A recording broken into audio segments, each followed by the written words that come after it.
growing with my buds. Dan wanted to talk to us about trellising your weed. For you guys who are growing particularly outdoors and put those seeds out a while ago, you might have skyscrapers. Now's the time that you need to learn about trellising if you don't know what it is. Well, the storm's coming. Yeah. Yes. I mean, I've seen videos online with oaks down in Cape Town and their plants are doing this. And I mean, You gotta think about it. you got to like make sure that your plant is supported, you know. Yeah. Windbreak, Windbreak is a real thing. And not even, I mean, just, you know, you envision this big plant that you want to have this massive Becomes a ganja kite. plant, but It becomes a kite. exactly when it gets heavy and those buds are, even if they, so imagine you make it through the whole of summer and you get to the end even without any wind, or you make it through magical summer, but then these things are nice, healthy, big corpse. They'll just Snap off. fall down and snap over. So what you got to do is you have to trellis everything. You got to support it. You got to put like a stake or a string or a, you know, Net. whatever you can. Like when you walk down the road, and you see like a tree Wire. falling over. Yeah. They've tied it up somehow like that.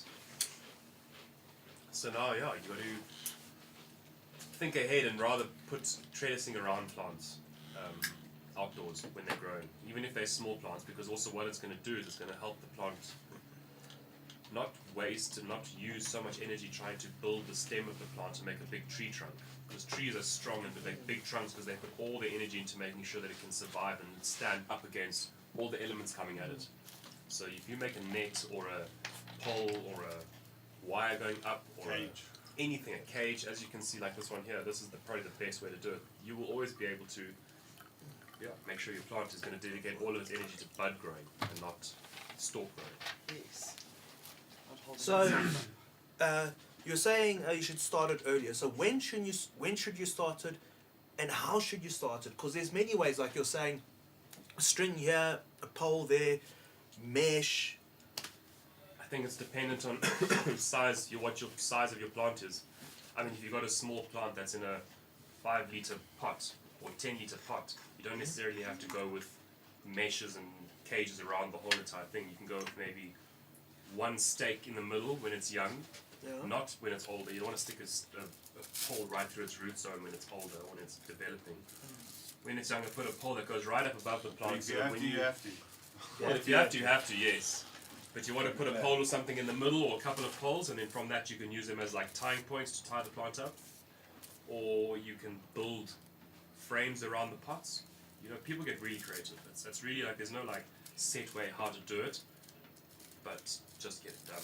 Make sure you're supporting it, giving it support. So if you look at the picture, how they've got it here, what they do is they start off with a basic tomato cage, which is then just basically a couple poles with a ring of wire on it. You could do that with some bamboo, 3 pieces of bamboo, 4 pieces of bamboo, and go and get some string and just tie it around it. So when it grows up and inside that cage and it tries to fall out over it, it supports it. Yeah. So at least something catching it halfway. So there's the first stage, and then you see they put the poles around the outside because now they're prepping. They know, okay, well this plant they're planning to make it a 2 meter, 3 meter high plant. Yeah. So they put the poles around the side, and then what they do is they put a net. And those nets that they're putting is when basically it grows through the nets, so that immediately when the wind starts blowing, it's not being pushed over. It's able to stand and just And the net is It's not holding. the yeah. it's not not the using- bottom of the branch taking most of the weight. It's like kind of shared. And No, you can it's- also what you by doing netting as well is you can then take a plant that say is very bushy, and it's only half a meter in diameter in area. Or sorry, you know what I'm saying. Basically, a 500 diameter Like a circle. canopy, yeah. Canopy. And then if you have a net, you can spread that out to say almost a square meter, Just which gives you more canopy. thinner canopy, as in depth from Well, the light. at the end of the but, day, yeah, exactly. So you more- make a canopy on the top more like surface that, area, yeah. or you let it push out, where you can see they put the nets around the outside so that all the buds that start hanging out the side of the plant don't just fall over and break down. Because otherwise those branches, because of the weight and the way they're stretching, they end up growing 90 degrees.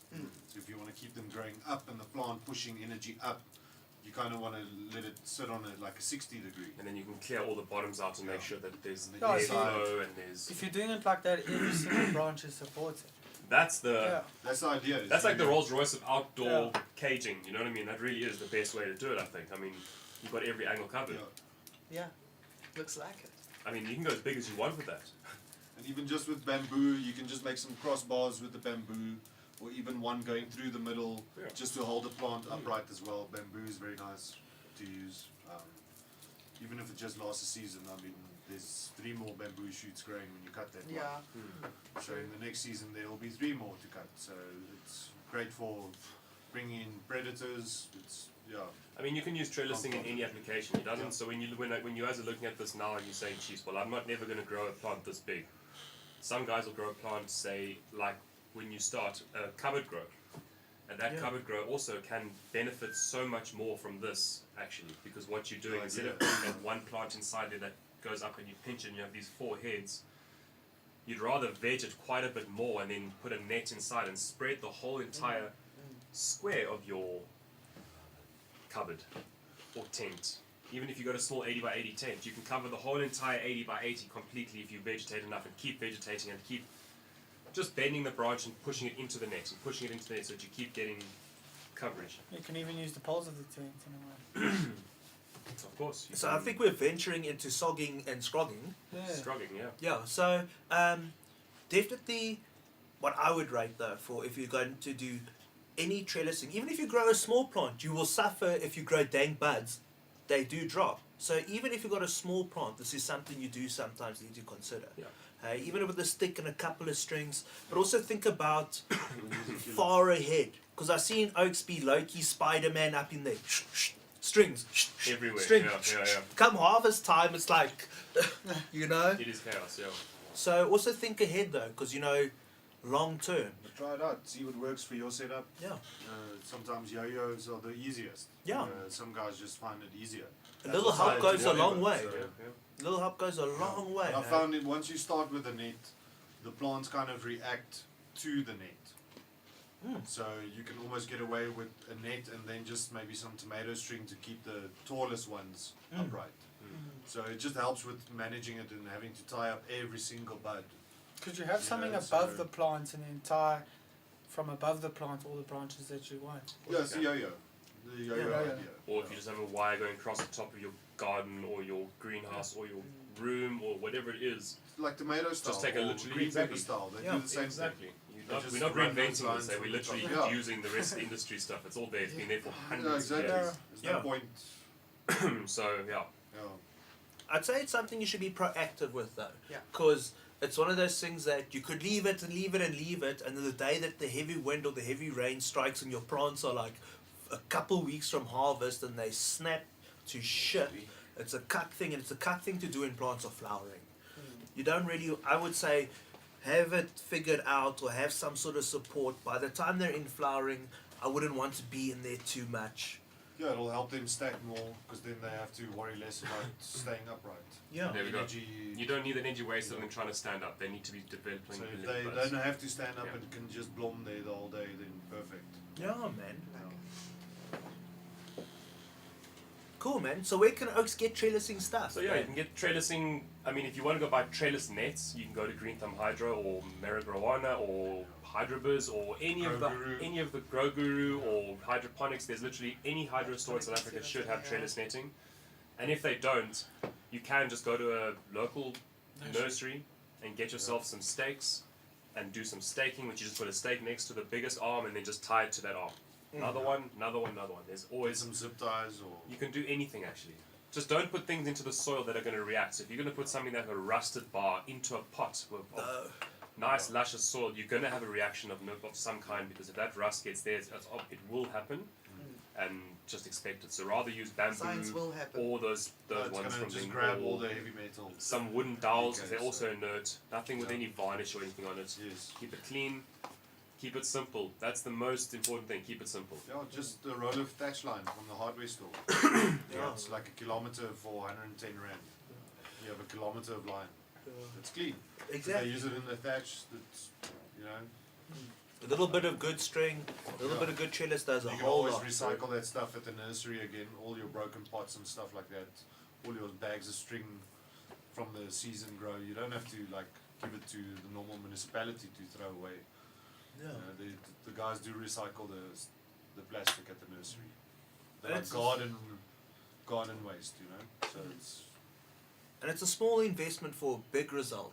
$100 a string or a couple of bucks of the applicable mesh wire or whatever will go a long way. Hey? Really will. A chick Zorbot says he just did 4 kilometers of trellis on a hectare. See, Yes. that's it. It's essential. Yeah. When you go into the big game and you go into the league of commercial growing, you have to. It's essential. You cannot grow. Your grade. You cannot. Yeah, oh, we gotta cut it, bro. Yeah. Yeah. You cannot grow without maintaining and control of the plants, because if you do lose control of those plants, they fall over each other, you're done for. Your crop is a waste, and you might as well just, because it's not going to help. You're going to have powdery mildew and bugs and all sorts of shit. So Yeah. learn how to do it. With the smaller one, get the basics right and really understand to do it right at the smaller grows, because when you scale up and you follow the same small things, then you will be acing it right through. Also That's how it is. strain dependent, you know. Well, of course. I mean, some So- strains are so short and stocky, you wouldn't even need to put a net Yeah. anywhere. Some need Yeah. 3 nets, some need 2. Yeah. Sativas, yo. Some you're gonna Even have to train hybrid through indoor veg grown through plants, it. they will Yeah. go through the stretch after you've put them into the flower room and you turn them over to flower. They stretch and you put the first net, you put the second net, and you see towards the end you have to put another one because Another those one. top copies they're falling over, and you don't want that because Mm. then it Like shades. shades. It Like shades, shades. and when shade is there, you are wasting money. Exactly, bro. Wasting money. Yeah, and that's that. Trellis, keep it up. Keep Yeah. it right. Keep it up. Cool. I So like it. Keep it up. that article that Dan had, we're gonna put it in the comment. Please go check it out, but also just Google it. But it's worth the effort because, guys, it's getting late in the season. You know, everyone should be getting into flower by now. If you're still vegging, something's up. Yeah, if you're still vegging, something is definitely up. Definitely, even at the coast.